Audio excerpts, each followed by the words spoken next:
Je vais vous parler aujourd'hui d'un article que l'on a diffusé dans notre lettre d'information L'Insoumise avignonnaise au sujet du manque de toilettes publiques dans la ville d'Avignon. En France, les toilettes publiques accessibles à tous et sans condition n'ont été que trop peu développées. Pourtant, l'accès aux toilettes répond à un des besoins de première nécessité qui ne devrait faire l'objet d'aucune monétisation. Disposer de toilettes publiques accessibles gratuitement et à tout moment nous semble être une nécessité. C'est pourquoi nous avons dénoncé dans notre lettre d'information leur nombre trop faible à Avignon. Et là, heureuse coïncidence, la ville d'Avignon a publié une carte présentant les toilettes publiques disponibles dans la ville. Nous avons pris acte de cette communication et avons décidé d'aller vérifier s'il était en effet possible d'utiliser des WC gratuitement sur l'ensemble des points indiqués. Allez, je vous emmène, c'est parti! Première étape, les toilettes automatisées cours Kennedy, face à la poste. Dans ces toilettes publiques, on peut satisfaire ses besoins, mais il ne faut pas être trop regardant sur l'hygiène. Les toilettes sont utilisables, mais il n'y a pas de savon et le séchage des mains est possible. Si j'avais eu un enfant avec moi, j'aurais été bien embêté de le faire marcher dans cette eau et de lui laver les mains sans savon. On continue avec les toilettes du square agricole Perdiguier. Ces toilettes sont effectivement accessibles. On peut verrouiller derrière soi, la chasse d'eau fonctionne, mais il n'y a pas de lunettes. Et je dois manquer de chance car il n'y a pas non plus de papier toilette. Point positif, la poubelle est vidée régulièrement et ne déborde pas. Expérience toilette très mitigée. Déjà, forte odeur, ça c'est toujours désagréable. Pas de papier pour s'essuyer. Il y a de l'eau pour se laver les mains, mais pas de savon et ni de sèche-main. Il faut rester appuyé sur le robinet pour avoir de l'eau. Donc là, il y a nettement une amélioration à faire. Ah oui, j'oubliais un point positif. La déco de ces toilettes publiques lui vaut un point supplémentaire. Bon, maintenant, on va aller voir plusieurs toilettes qui sont dans des musées. On va vérifier que ce soit possible de les utiliser gratuitement. 6 musées sont listés sur la page Facebook de la ville d'Avignon. Et on commence rue Joseph Vernet par le musée Requien qui est tout bonnement fermé. Heureusement pour ma vessie, le musée Calvé se trouve à proximité. A few moments later. Je sors du musée Calvé, là, c'est la meilleure expérience jusqu'à présent. J'ai pu utiliser les WC gratuitement. Pour se laver les mains, on avait de l'eau, du savon et un souffleur. Donc voilà, et c'est ouvert un dimanche après-midi. On continue.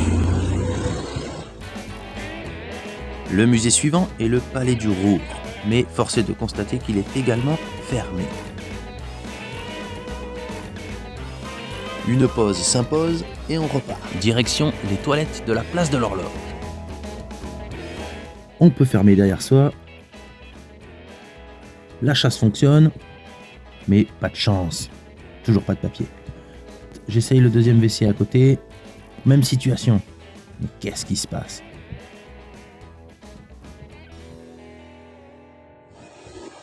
Bon, alors pour les toilettes, par contre, chez les hommes, il n'y avait pas de papier. Sauf une feuille par terre, qui serait du bourg. Pas de savon d'un côté, mais j'en ai trouvé de l'autre. Et on pouvait se laver les mains, mais pas les sécher. Les séchoirs sont hors service. Alors ce qui est sympa, c'est que j'ai échangé avec un monsieur en lui disant bon, c'est pas terrible et ça manque de toilettes dans la ville. Il m'a fait rire, il m'a répondu toilettes comme ça manque pas. Et il a pas tort. Et on se rend maintenant au musée du Petit Palais. Bon, c'est la meilleure expérience, sans faute, mais ça ferme à 19h. Donc le monsieur très gentil m'a dit oui bien sûr allez-y mais rapidement. Donc voilà, j'ai pu utiliser les toilettes, me laver les mains, savonner mes mains, sécher mes mains, il y avait du papier.